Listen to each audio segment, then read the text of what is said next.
In the dimming light of early evening, Alex and his partner Jenny arrive at Charles de Gaulle Airport, their hearts fluttering with excitement and a hint of uncertainty. A much-needed getaway had brought them from the misty landscapes of Scotland to the enchanting allure of Paris, a chance to leave behind the humdrum of daily life and immerse themselves in the wonders of Disneyland. Yet, as they step off the plane and into the terminal, Alex feels something he can't quite explain but is powerful enough to make his skin prickle. They make their way through the bustling terminal, surrounded by the hum of travelers moving in every direction, yet Alex feels an odd stillness in his own world. It's as though a dense, invisible fog hangs just around him, blurring his senses. Every cheerful announcement over the PA system, every friendly exchange between strangers, feels muffled and distant, as though he's viewing it all through thick glass. He glances at Jenny beside him, who seems blissfully unaware of his unease. She's busy scanning their surroundings with a gleam in her eye, eager for the days of magic that await them. But despite her energy, Alex can't shake his apprehension. The entire city seems to carry an undertone of something ominous. It's that indescribable gut feeling, like when you forget an important detail but can't remember what it was, only amplified. He tries to convince himself it's just the stress of travel or his nerves playing tricks on him, brushing it off with a forced smile. But as they exit the terminal and breathe in the cool Parisian evening air, the sense of foreboding only grows. The usual sights of the airport, the long line of taxis, the muted glow of streetlights, and the passing travelers, seem to take on an eerie stillness, as if they are unwelcome visitors in a place they don't quite belong. He tells himself again that he's overthinking it. They are here to have fun, to unwind, and he owes it to Jenny to be excited, too.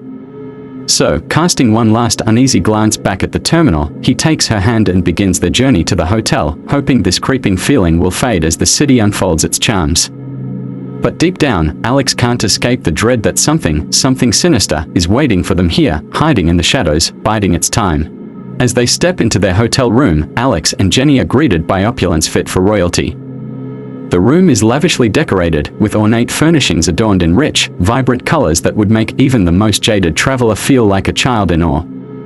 Elegant Disney-themed artwork lines the walls, and a large, plush bed sits at the center, draped in linens so pristine they practically shimmer in the soft glow of the room's golden lighting. Jenny is thrilled, marveling at the luxury they've splurged on, her excitement evident as she eagerly unpacks, her movements swift and graceful. To her, the room is everything she could have dreamed of, a magical escape into the charm and whimsy of Disneyland. She can already envision the days ahead, filled with laughter, rides, and late-night strolls under the park's glowing lights. But as Alex sets down his bags, a strange, uneasy sensation crawls up his spine, causing him to hesitate and glance around. The space feels wrong. The walls seem to lean in slightly, and though the decor is inviting, Alex can't shake the feeling of being watched, as if unseen eyes lurk within the shadows of the room. His gaze drifts to the ornate mirror opposite the bed, its glass dark and reflective, stretching almost from the ceiling to the floor. There's something unsettling about its presence, as though it holds secrets, hiding something that's just out of sight. "Are you okay?" Jenny asks, snapping him out of his thoughts. Alex forces a smile, nodding, not wanting to burden her with his strange feeling. He doesn't want to spoil her excitement, it's why they came here, after all. Still, he can't ignore the subtle sense of dread lurking in the corners of the room. He makes a point to glance at the door, the latch secure, the lock fastened.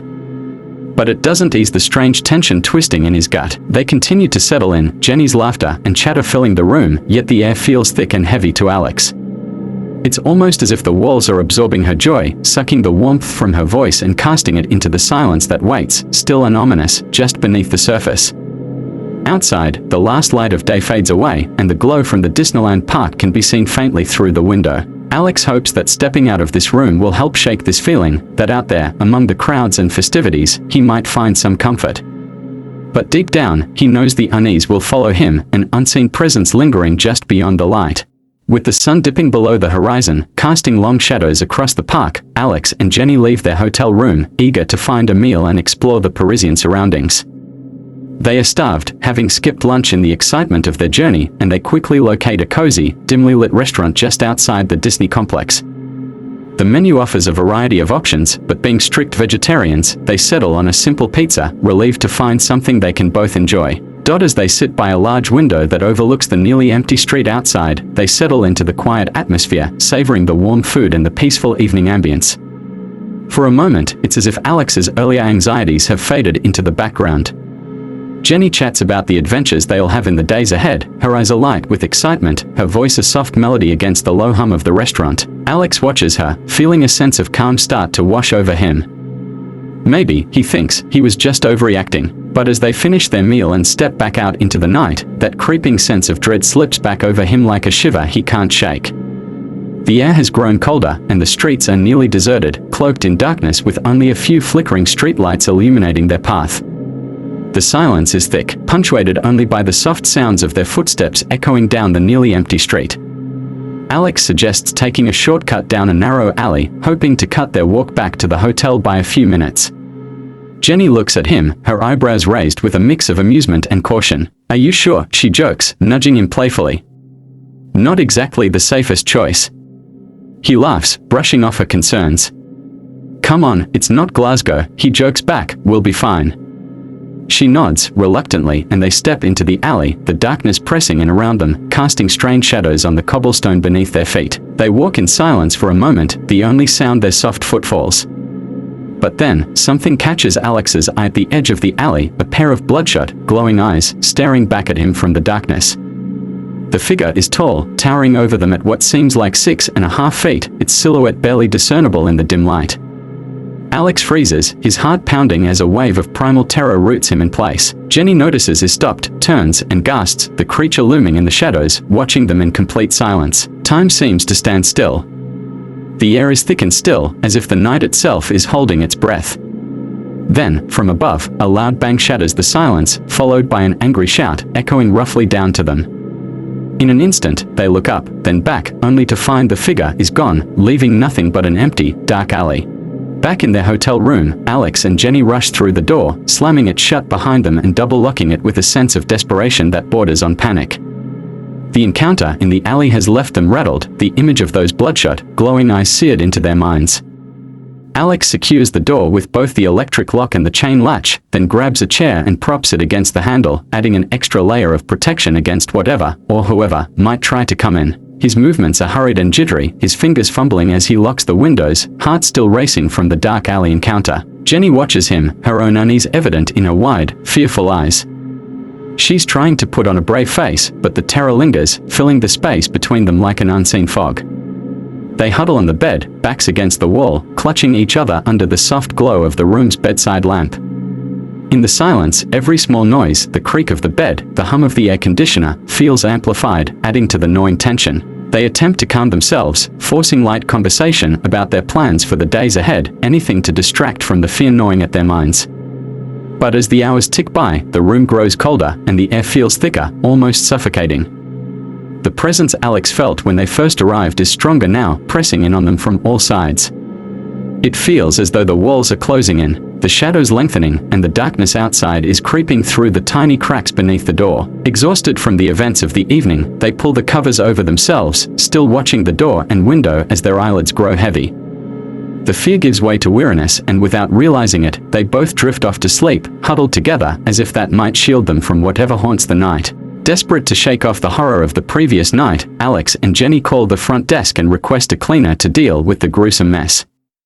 The maid arrives, but as she inspects the room, her expression shifts from mild curiosity to disbelief. She looks at Alex and Jenny, shaking her head in polite confusion. Apart from a single, faintly buzzing fly on the windowsill, the room is spotless.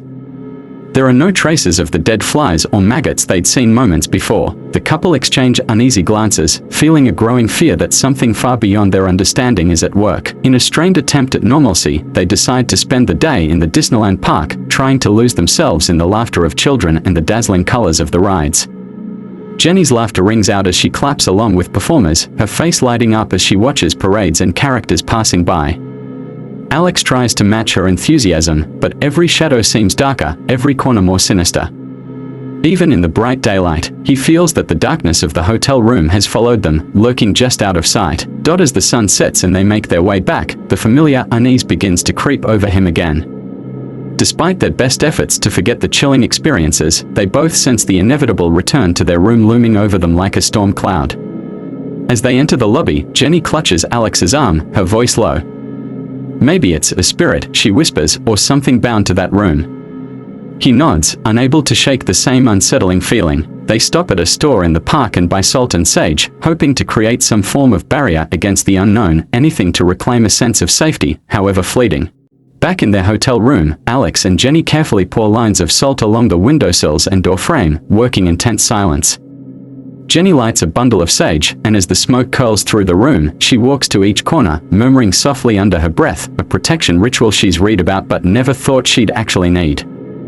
The room fills with a faint, earthy scent, and for a brief moment, they feel a sliver of calm, a fragile barrier against the darkness that seems to cling to this place. They leave the window open, allowing the sage smoke to drift outward, and place a towel at the door to keep it from escaping into the hallway. As they finish, Alex glances around, feeling oddly relieved. The thick tension seems to lift slightly, and he lets out a sigh. Jenny sits down on the bed, looking cautiously optimistic. "Maybe this will work," she says, her voice hopeful but uncertain. They finally allow themselves to relax, sinking into the soft covers, fatigue pressing down on them after days of interrupted sleep and constant dread. The following nights pass in silence, without a single unsettling incident. They repeat the ritual each evening, reinforcing the salt lines and burning fresh sage, convinced they've found a way to keep whatever haunted the room at bay. Just as they begin to believe they might actually enjoy the remainder of their trip, they return one evening to find something strange. A portion of the salt line at the bathroom window is disrupted, scattered slightly, as if moved by an invisible hand. A chill settles over them, the familiar dread returning like a shadow creeping back into place. They exchange a glance, knowing their fragile sense of safety is beginning to crack, as something watches them from just beyond the boundary of salt and smoke. Late that night, Alex and Jenny lie in bed, the room steeped in silence as the hours stretch toward dawn. A weight presses down on them, thick and oppressive, and they barely dare to breathe. Suddenly, Jenny jolts awake, eyes wide and frozen, her gaze locked on the foot of the bed. Alex stirs, immediately noticing her fear, and follows her gaze. There, in the dim light, a gaunt, shadowy figure looms, hunched and unnaturally tall.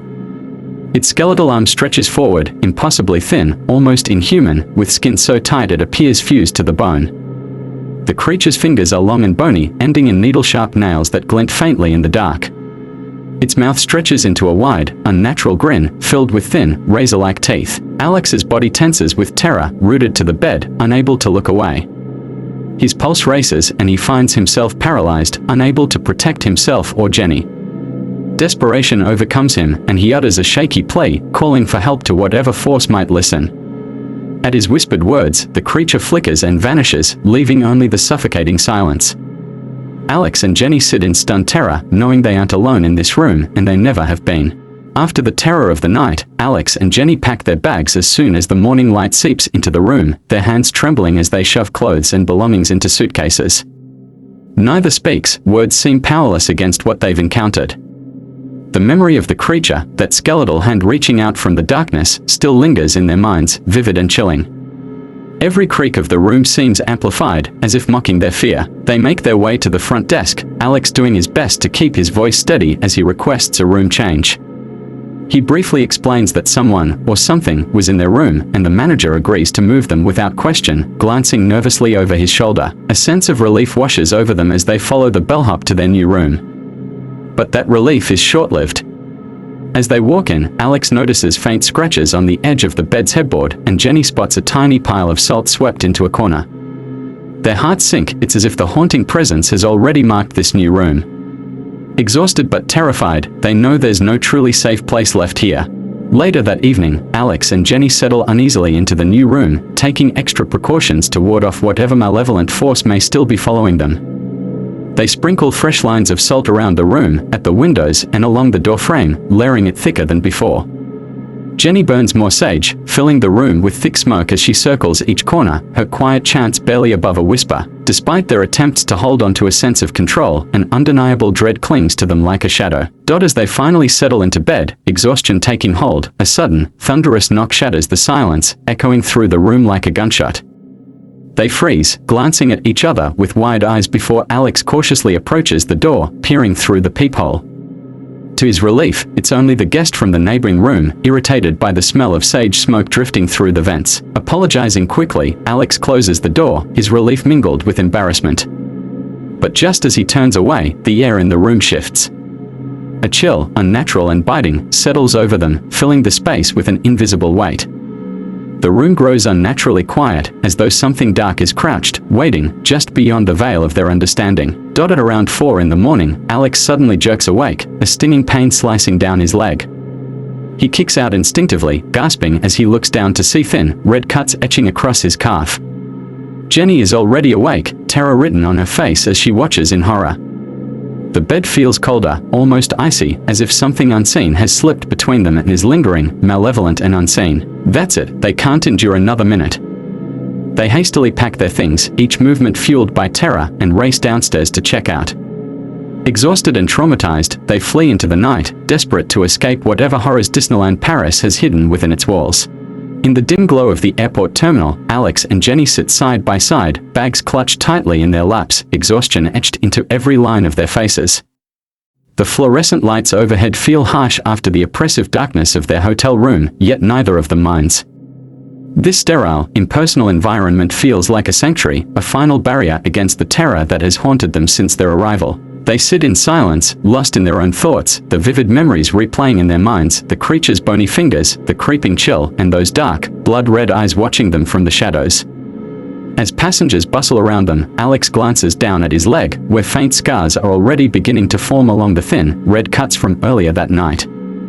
He touches them lightly, a grim reminder of the horror they can't quite escape. Their flight is finally called, and as they board, they share a silent vow: no more Paris, no more Disneyland hotels. They will never step foot near that cursed place again. Even as they take their seats, a lingering dread remains, as though some part of the darkness has followed them, clinging to the edges of their memory, refusing to let go.